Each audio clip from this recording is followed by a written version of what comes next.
This Sunday, a political earthquake. Relief, excitement, joy. That stunning pro-abortion rights vote in red Kansas. We will not let the government overreach into our personal rights. We just won't. I'm astounded at the turnout. Beating back a move by conservatives to build on the overturning of Roe v. Wade. We are in this because we believe very strongly in protecting both women and babies. What does the vote in Kansas tell us about what might happen in November's midterm elections? My guest this morning, Republican Congresswoman Nancy Mace of South Carolina and Democratic candidate for governor of Georgia, Stacey Abrams.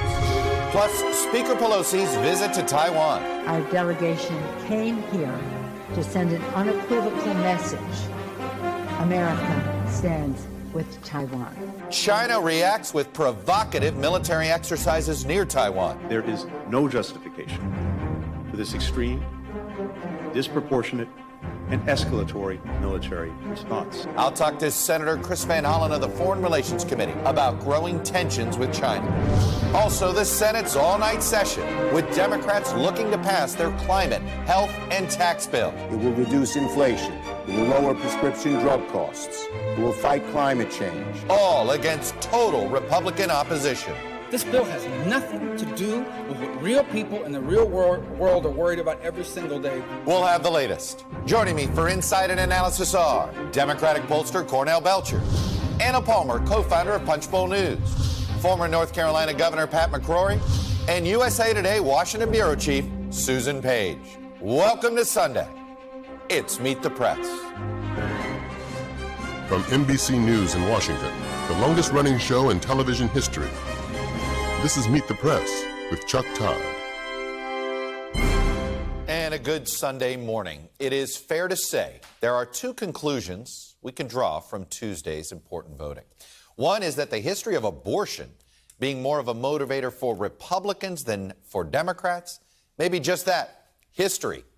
When Kansas voters defeated an anti-abortion measure by 18 points, they proved the Democrats' theory of the case, that the Supreme Court's Roe v. Wade decision would energize their voters, particularly in the suburbs. Remember, this was Kansas.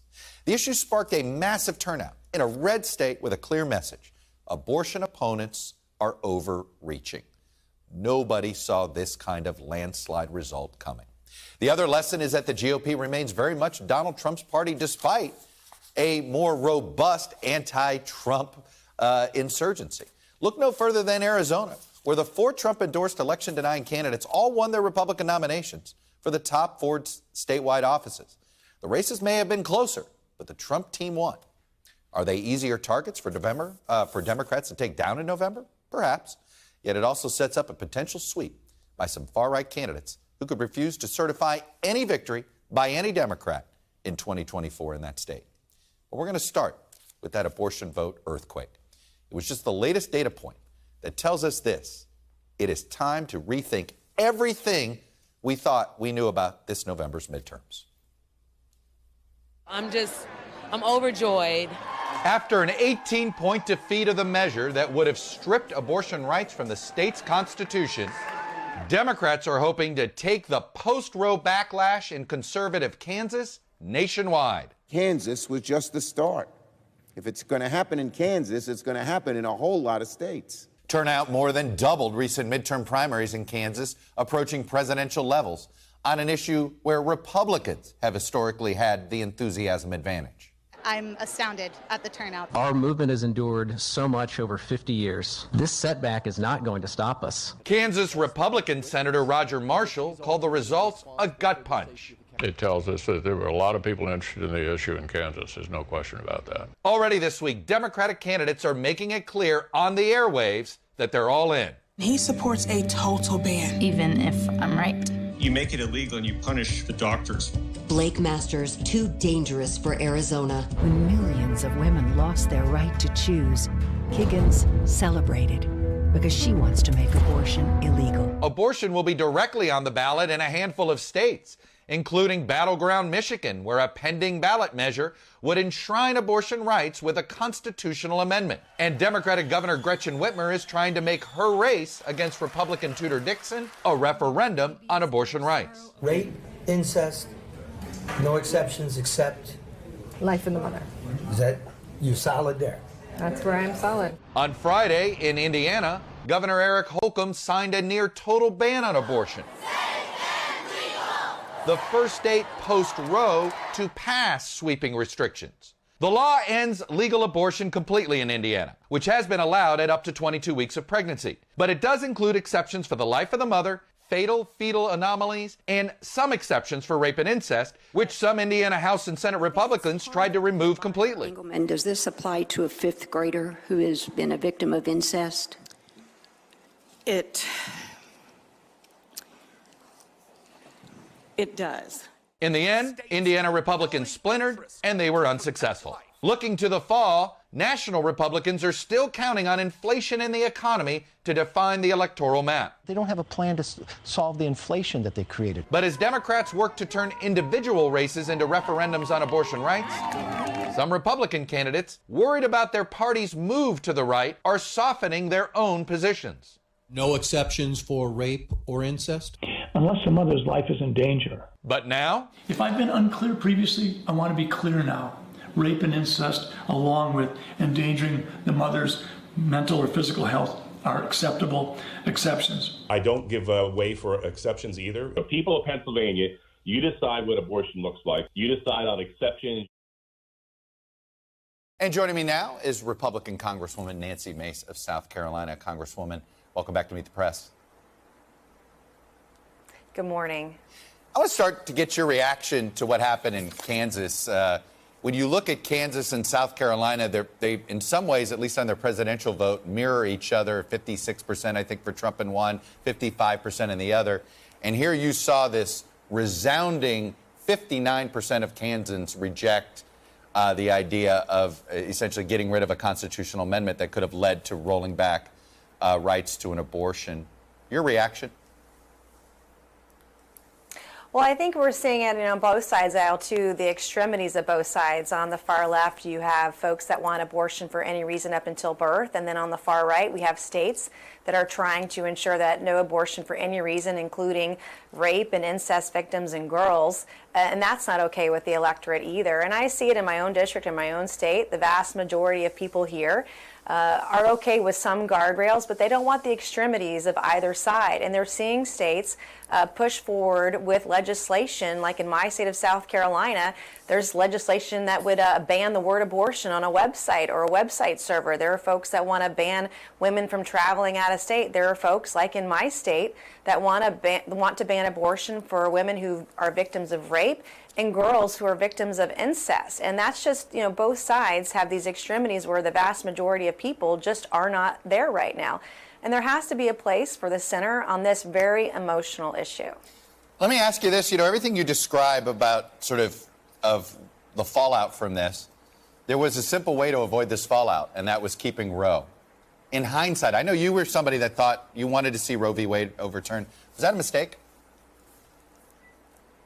Well, I am staunchly pro-life, but there were issues with Roe. Even Justice Ruth Bader Ginsburg had issues constitutionally, the right to privacy versus the right to equal protection under the law. You saw Joe Biden 40 years ago trying to, look at doing away with it as well. And so I think that there are issues with Roe in terms of the constitutionality of it.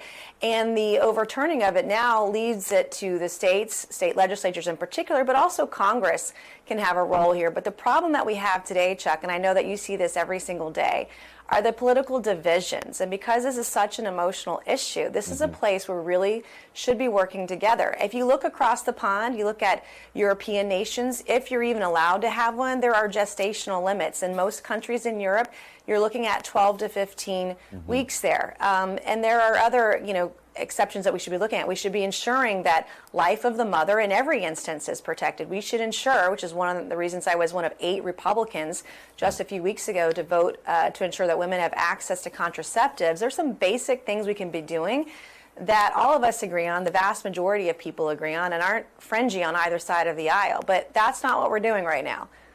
No, it's not. And I think that, I guess I'm curious, how do you propose, because you bring up the issue that I think is maybe impossible to create, which is if you believe in this, if you view abortion through the eyes of morality, there's no such thing as moderation. So how do you legislate moderation here when neither side is comfortable with that compromise? Well, I actually don't think it's that difficult when you're looking at it from that perspective, too. If you look at it from Congress, from our role, I mean, there can be reasonable gestational limits for most people. 75% of Americans want some guardrails. They support guardrails on abortion, whether they're pro-choice or pro-life. Only 25% are really, on the fringes of either side on this particular issue. So if you look at gestational limits, whether it's 15 weeks or 20 weeks, whether you ensure protection for fetal abnormalities, life of the mother in every instance, or certainly rape and incest victims, there are things in there that we can all agree on as Americans, and particularly in a state, whether it's South Carolina or any other state that's banning abortion altogether or trying to, then women's access to contraceptives has got to be a guarantee. We have rural counties in South Carolina without a single OBGYN doctor.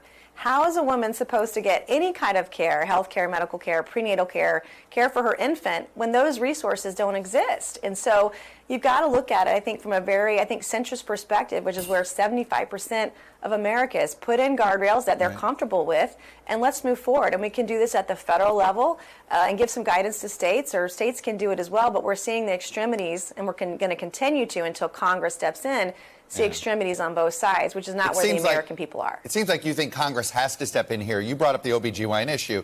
15 states right now want to criminalize the doctor.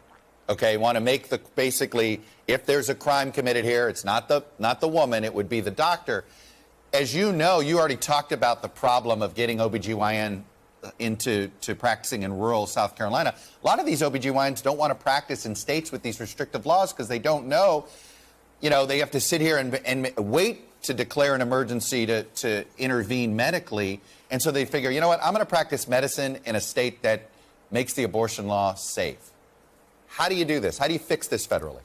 It is going to be an issue. I do think that Congress, because Roe v. Wade was overturned, that we do have an opportunity here to work together to ensure that that those things don't take place. And you can do that at the federal level with legislation, but in this particular issue, it's going to take Republicans and Democrats working together to get it in a place where you can do it in a bicameral fashion, in a bipartisan fashion, and pass legislation. And I think you can look at gestational limits that are reasonable for most Americans, but also and one of my concerns is you've got states that are going to try to ban women from traveling, that if you're raped, that you've got to report it to the police. Well, I was raped when I was 16, and it took me a week to tell my mother. By that time, any evidence would have been gone, and the violation of a woman's privacy, I can't tell you how traumatic that event was in my life.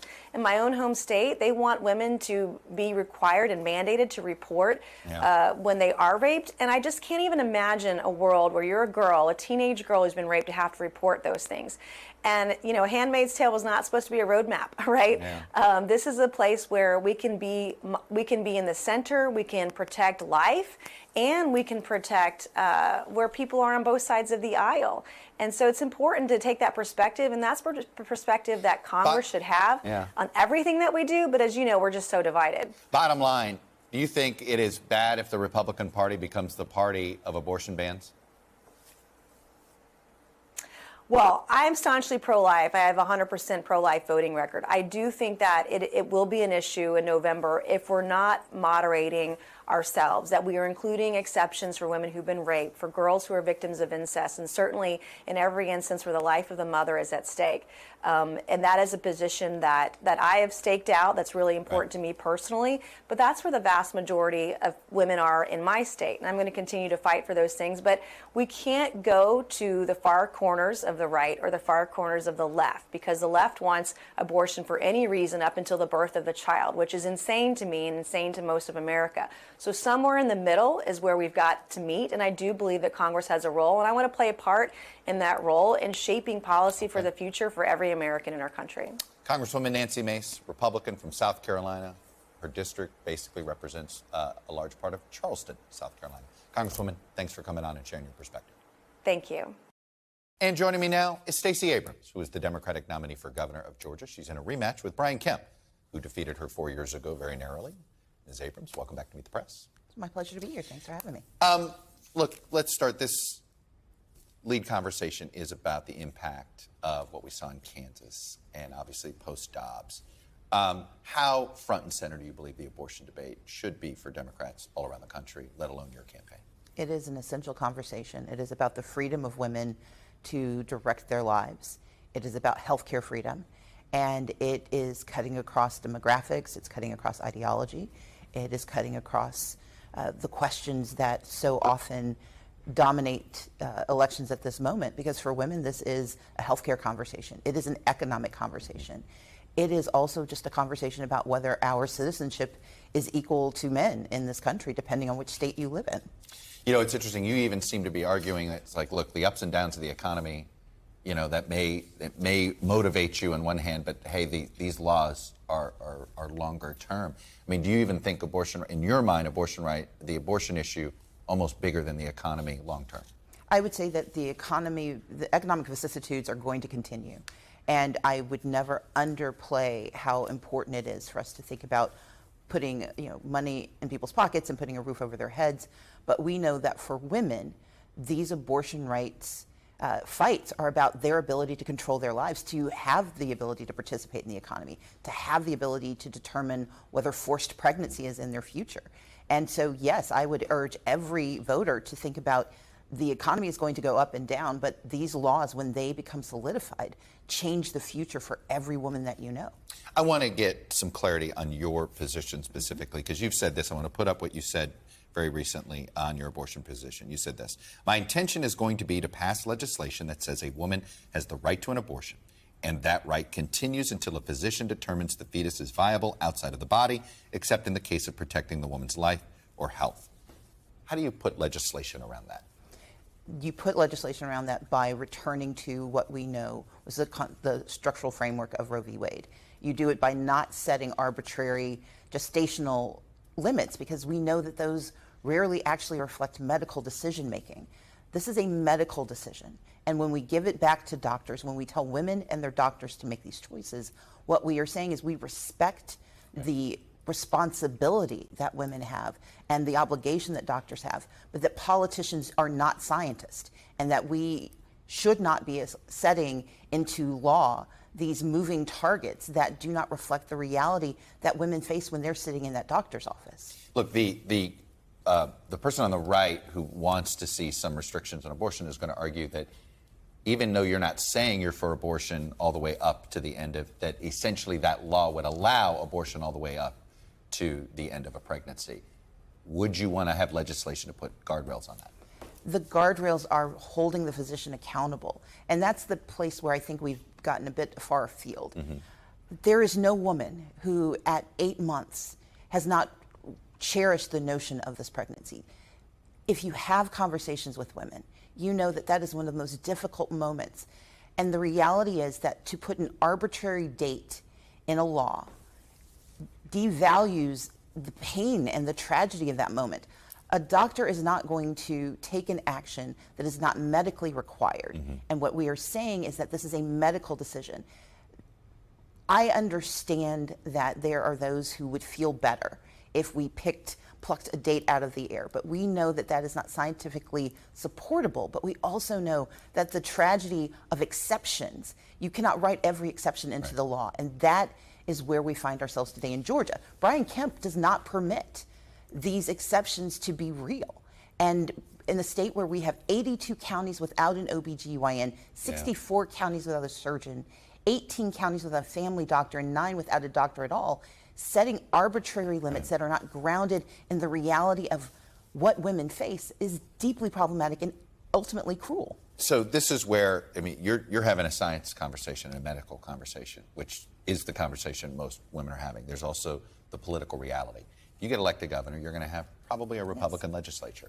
So in order to, you may have to compromise in order to get a better law that won't be what you want. Are you willing to do that? Are you willing to essentially go from what it is now to 15 weeks if that's what you're able to do as governor, because that's the legislature? You write your laws with the legislature that you have, not the one that you want. Where we stood in Georgia prior to Brian Kemp was a 20-week ban that I also found deeply objectionable. But what Brian Kemp has done is go so far afield that 72% of women, 72% of Georgians disagree with what we have right now, which is almost a total ban.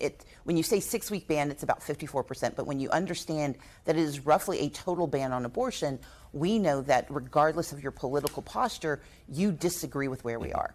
As someone who served in the legislature for 11 years and was lauded by both parties for my ability to navigate, I will certainly get the best law we can, but we begin making decisions based on what it should be. And then, yes, of course, you work towards what you can get. But we have to start with a governor who actually believes that a woman should have the right to control her body and to control her economic freedom. What I'm just trying to get at here is you're not going to be rigid to the point of if you don't get it your way, you're not going to change the law. That's not how politics has ever worked, unless, of course, you're Brian Kemp, who believes that your extreme agenda should trump everyone else's decision-making and everyone else's needs. Let me ask you quickly about your race. There is a pattern developing. If you just look at the polling, Raphael Warnock seems to have a steady lead on Herschel Walker. Brian Kemp and all those same polls seems to have a narrow lead on you. It does appear as if he's got a little bit of acquired some Teflon by taking on Trump. Is that making it a little bit harder to defeat him this year? Is that it's harder to make him a Trump ally? Brian Kemp is doing an excellent job of showing that he is an extremist who has a hard right agenda that is not in the best interest of Georgia. We just lost Music Midtown, $50 million coming out of our economy because Brian Kemp weakened gun laws in Georgia at a time where guns are the #1 killer of our children, and gun violence, we are the #9 state for gun violence. What he has benefited from is having, yes, a primary that was fairly lackluster in the end, but what people are realizing and why he remains below 50% is that Georgians realize we do not have to make a choice between a strong economy and an extremist agenda. I'm the only candidate who is proposing a comprehensive plan for how we build our economy and protect our freedoms. Brian Kemp refuses to do so. And so I believe that this election, as we move into Labor Day, that people are going to continue to pay attention to his extreme position on abortion, his extreme position on guns, his extreme position on refusing to take action to help the people of Georgia when we are suffering from a healthcare crisis and a housing crisis. And that the more they pay attention, the more they will realize that his high water mark was on that primary day. All right. Stacey Abrams, in a race that we will all be watching very closely from here. Thanks for coming on. Stay safe on the trail. Thank you so much, Chuck. And we should let folks know we invited Governor Kemp on. We did not receive a response. Coming up, Speaker Pelosi's visit to Taiwan sparks growing tensions between the United States and China. When we come back, I'm going to talk to Senator Chris Van Hollen of Maryland about that and the all-nighter that they pulled in the Senate. Stay with us. Welcome back. China is choosing to react with fury over Speaker Nancy Pelosi's visit to Taiwan. The Chinese military has been carrying out some days of threatening exercises on all sides of Taiwan, which China, of course, considers part of its territory. In addition, China has cut off talks with the United States on all sorts of issues, including illegal immigration, drug trafficking, climate, and even our mid-level military back and forth, and the government sanctioned Pelosi and her family. So joining me now to dive into this a little bit is Senator Chris Van Hollen of Maryland. He's on the Senate Foreign Relations Committee. Senator Van Hollen, welcome back to Meet the Press. I'll be honest, looks like you guys have had an all-nighter. Chuck, we've been here all night and we're still going on the Inflation Reduction Act. Right. Republicans are offering amendment after amendment to try to sabotage the bill, but I'm confident we'll get it over the finish line. Well, let me ask you a couple questions about the bill. The biggest thing that happened was right before the bill went to a vote, and that was the parliamentarians' decision on the prescription drug benefit. Here's the bottom line.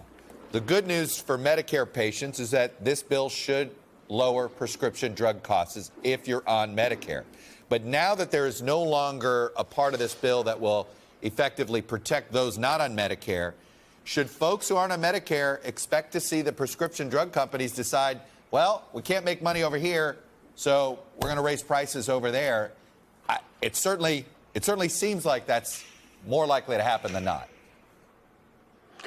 Well, Chuck, first of all, as you said, the centerpiece of this bill was finally giving Medicare the power to negotiate drug prices, and that will reduce drug prices for seniors, in addition to the fact that we have a cap of $2,000 in out-of-pocket costs. Look, I wish we'd gotten this other provision in. If we had 10 Republicans, we could get it done. We're going to have to come back to that, and we will be watching the pharmaceutical industry like a hawk. And hopefully, if they made that kind of move, we would have enough votes to respond. But I just want to stress the fact that since I've been here in the Congress, including my time in the House, we've been trying to get Medicare the power to negotiate drug prices. It looks like we're finally there. But getting them there, it doesn't impact for the rest. What can be done? I mean, do you think you're going to have to pass a law to do this? Or are you just hoping the pharmaceutical industry, out of the goodness of their heart, doesn't raise prices for the rest of us? Well, let me first say we may have a vote later this morning on a $30 monthly cap on insulin. And so Republicans will have a chance to join us in that. According to the parliamentarian, we're going to need their votes to get that done. So that will be some test. But look, we're going to keep at this.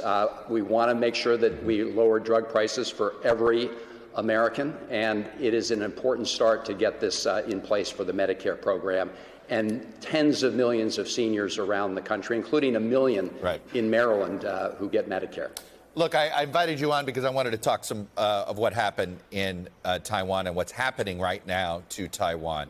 Let me just state this. Speaker Pelosi's trip, again, the Chinese chose to be outraged. This is on them, not on her. But was her trip worth it, given all the fallout? I think it was, Chuck, because we need to be very clear that China doesn't get to dictate which U.S. officials go to Taiwan and when they go to Taiwan. As you know, we send congressional delegations frequently. A former Speaker of the House has been to Taiwan in the past. And what President Xi decided to do was manufacture a crisis over Pelosi's visit. He's got, as you know, this fall, the Communist Party Congress is coming up. He's seeking an unprecedented third term as leader of China. And this is saber rattling and, chest thumping by President Xi. Look, it does look like that's what it is. And so I understand in the moment we're trying to de-escalate. But what do you want to see the United States, what do you want to see the Biden administration do in the next, say, 3 to 6 months to reassure the Vietnams, the Japans, the Philippines, who are nervous about what China's doing here? They're nervous about if we're going to have Taiwan's back. Do we have to send a message again that we're going to have their back? Well, I think we've been very clear, and the Biden administration has been clear, that we are adhering to U.S. policy, which is that we recognize our one China policy, but we've also been firm and straight from the very start that we will oppose any effort to reunify Taiwan by force, by violence.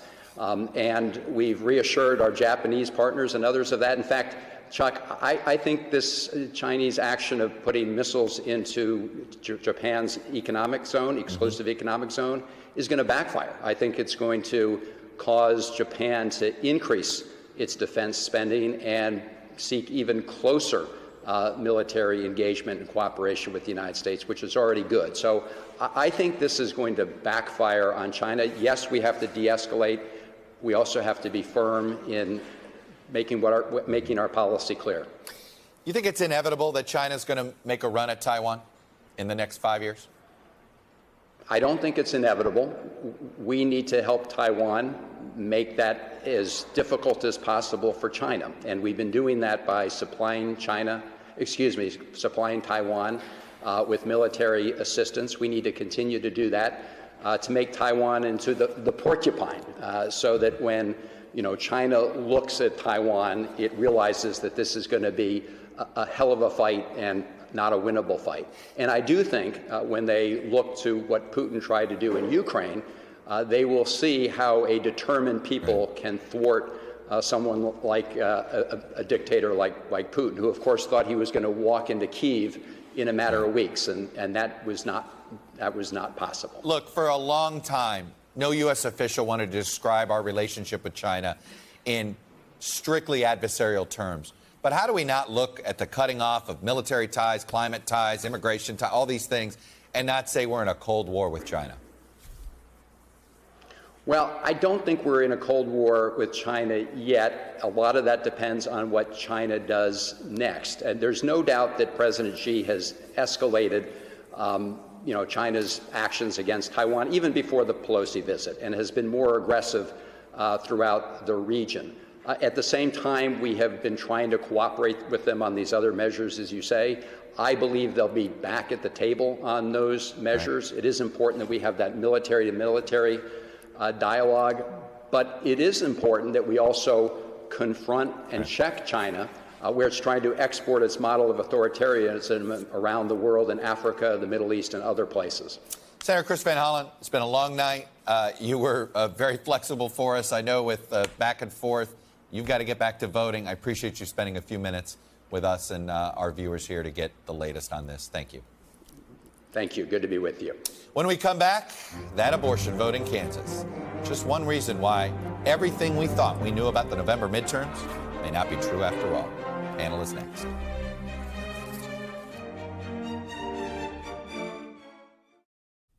Welcome back. Panelists here. Anna Palmer, co-founder of Punchbowl News, Democratic pollster Cornell Belcher, the former governor of North Carolina, Pat McCrory, and the bureau chief here in Washington for USA Today, Susan Page. Susan, you're a Kansas native. I am. And you even said you didn't leave the state until you went to college. It was a shock. So you know this. Speaking of shocks, Kansas native Susan Page, how shocked were you? I was shocked. Okay. I was surprised. Maybe not necessarily that the amendment went down, but the margin of the victory was, I thought, quite stunning. And it was a sign that, Kansas is a conservative state for sure. It's a state that is very reliably Republican when you look at the presidential race.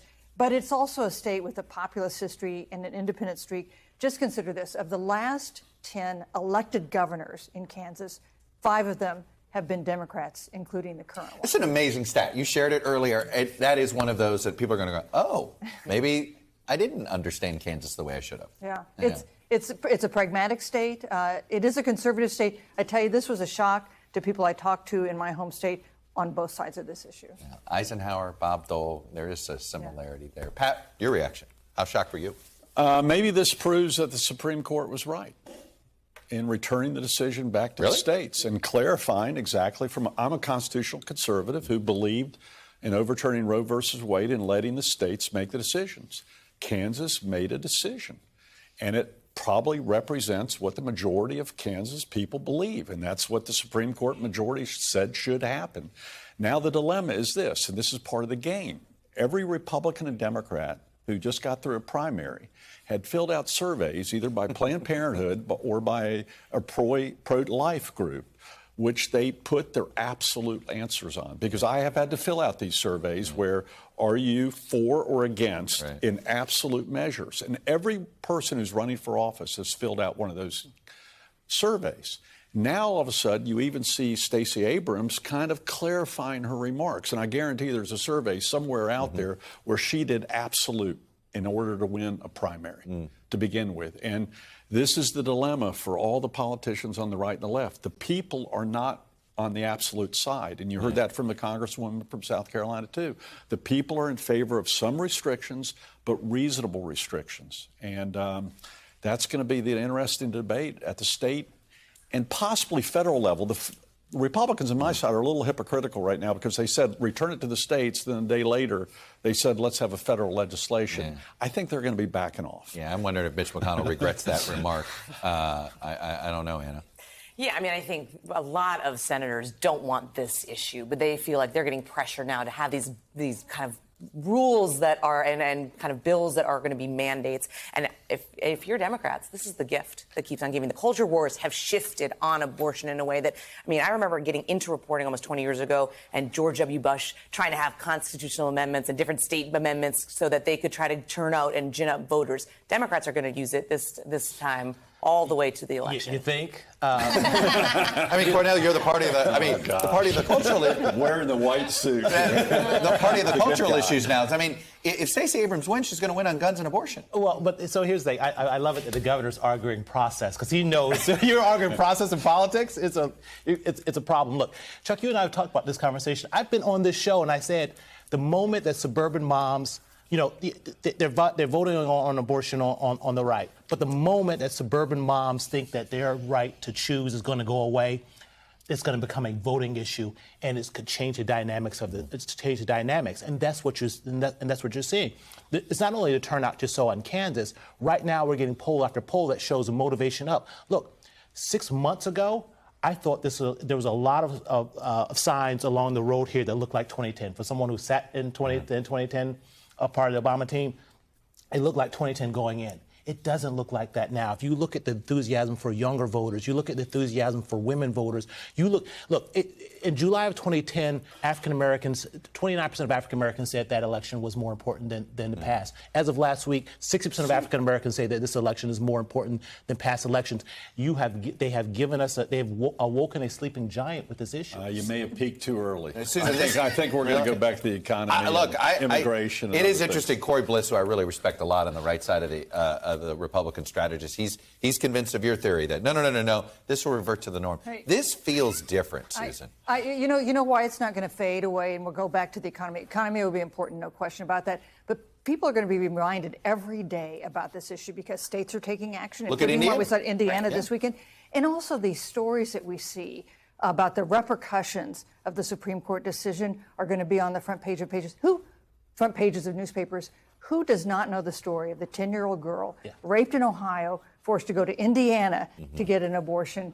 That is going to keep this issue front and center. Unintended consequences are going to keep trickling out. This is not going away. The economy is a top issue every election cycle. Every election cycle is the economy. But freedom is on the ballot now, and it's becoming not a referendum. The dilemma for the Republicans, too, in state houses. The Senate and houses, both the Senate and House seats in state legislature are gerrymandered, unlike the U.S. Senate. And therefore, they're worried about the primaries. But now that the primaries are over, I do not think you'll see a lot. And I get a sense that in this issue, too many Republican elected officials thought that their pro-life constituents were more mainstream than they actually were. Because Roger Marshall's reaction to this, where he's just like the Kansas senator, he's like, I can't believe this. It's like, wow, you didn't believe your own polling? Like, if you polled this, you would have known where Kansas voters were. Right. I mean, I think you have these politicians that have these kind of more extreme positions and have really staked out those claims. Plus, you have these outside groups for 50 years who have been pushing this issue, finally got what they wanted, Roe versus Wade, and now they're moving the whole ball into a whole other game. What is pro-life now? Define what a pro-life, and I say this, like, I heard Nancy Mace say, I'm pro-life. Well, some pro-lifers say, if you want the exception she wants, you're not pro-life. What is the definition anymore? I think both sides are. What is pro-choice is going to be another question. Stacey Abrams was giving you a transition from pro-choice. I think what you're going to see is some reasonable guidelines of what abortion is. But be careful, Democrats, on this issue. Don't overplay your cards. Because on surveys, people are still more conservative on the abortion issue, but they aren't willing to go to the extreme. Can I get one quick thing? One quick thing. When you win with 6% in Kansas, it's not just Democrats. And what you see in polling is that some Republican women, they may not be pro-choice, but they don't like the ideal of the government taking away their choice. Do they become single-issue voters, though? I think they do. Okay, right. And that's what we're going to find out. I think that will tell us a lot. Or stay home. Thank you. Before we go to break, we want to let you know about something you need to be subscribing to right now. It's our excellent newsletter, our daily political newsletter from Meet the Press called First Read and the NBC News Political Unit.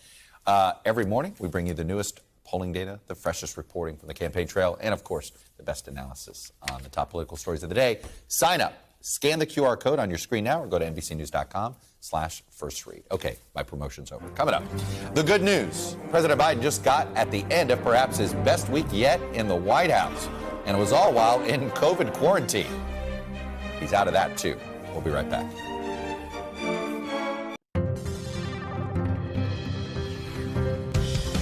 Welcome back. Data download time. And what else are we going to be doing with Kansas? Some people like to think of that state as ruby red, rural. But in terms of racial diversity and education, it's actually a state that looks a lot more like the rest of the country than one might think, meaning the results of this abortion amendment this week could give us some clues about November. Look, overall, the no vote overperformed Joe Biden's totals in Kansas across the board, 59%.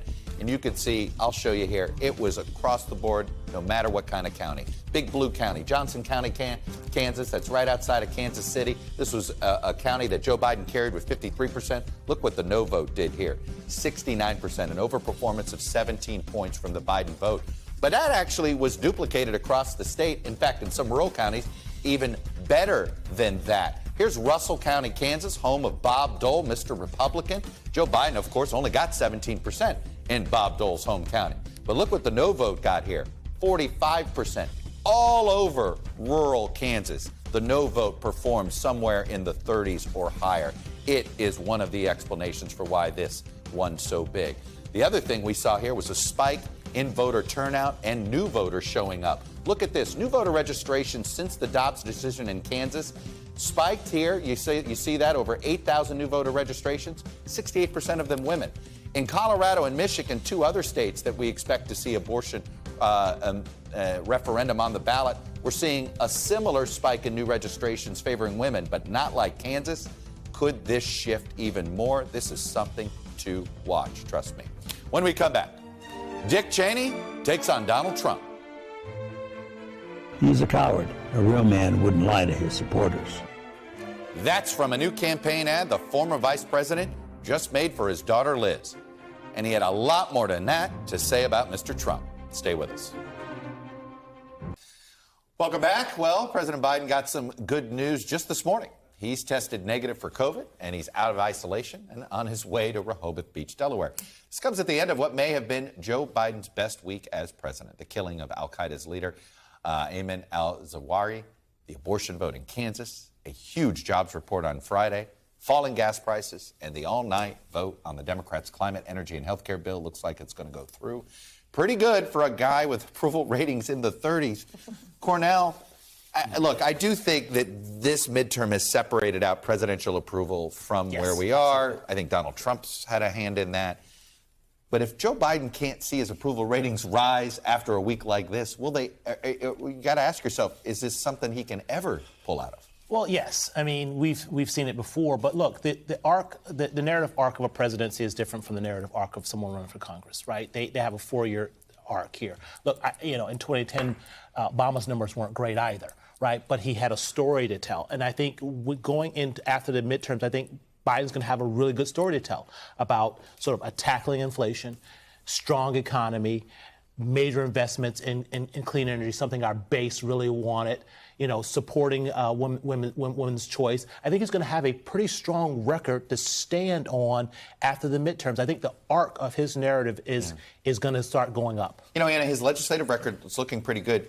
Who gets the credit for it? Is this a Schumer-Pelosi show, or is this, Biden's White House deserves more credit than they're getting? I mean, all of the things you just mentioned, the common denominator is Joe Biden wasn't involved or leading the charge on any of them publicly. I mean, on the Hill, I think Democrats want to be as far away from Joe Biden right now as they can be. This is going to go all to Chuck Schumer. The fact that he's kind of been an untested leader and he's gotten a lot of things done here. Everybody would have thought that this was going to be a much smaller package when it came to this reconciliation bill. They come together with this kind of sneak attack, outwits McConnell, and they get this much larger package through, giving Democrats something to run on. I mean, Democrats have been kind of dead man walking on Capitol Hill looking towards the midterm election, and now I think they feel like there is some momentum there. The weirdness is presidential approval ratings traditionally matter a lot in midterms, especially if they're as low as they are for Joe Biden. But you have this unprecedented situation where you've got two presidents who are big factors in this midterm. You got Joe Biden and you got Donald Trump. And maybe Donald Trump is more of a negative for Republicans, more of a positive for Democrats than Joe Biden is. That's smart. Yeah, I've heard that. I've heard this, Pat, that basically hating Trump is better for the Democratic base than hating Biden is for the Republican base. Well, consultants like Cornell are going to want Biden to go back in the basement. That's how he became president, and he had his best week. You're right. Nancy Pelosi overshadowed him without his permission. Chuck Schumer did the agreement with Joe Manchin without him. Actually, the best thing was for the Democrats, I hate to say it, was Jon Stewart.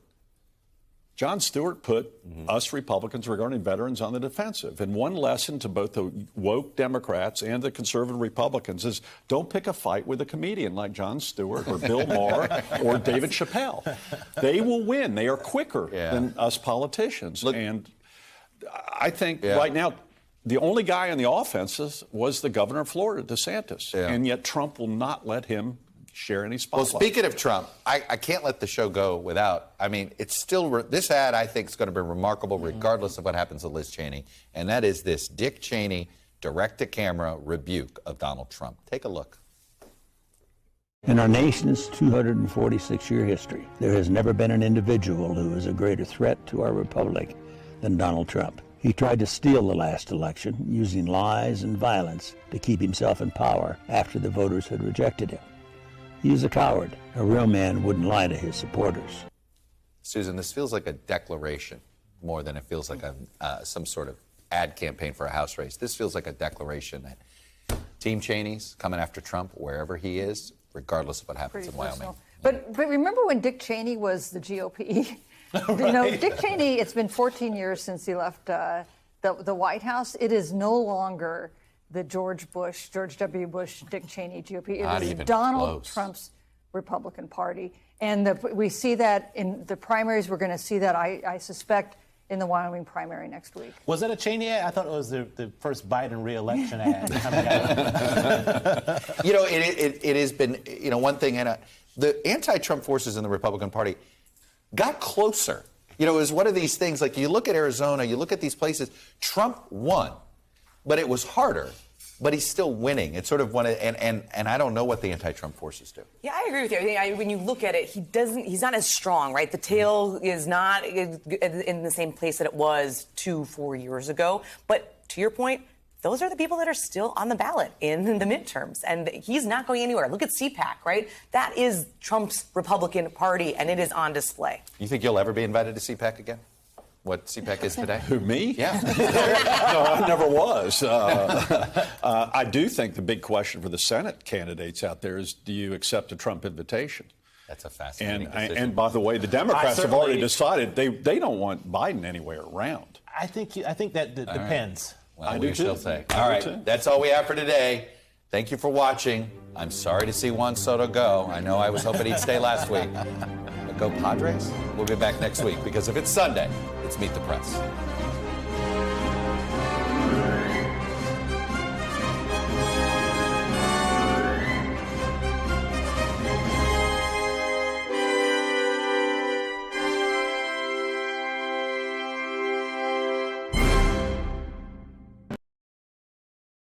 Thanks for watching our YouTube channel. Follow today's top stories and breaking news by downloading the NBC News app.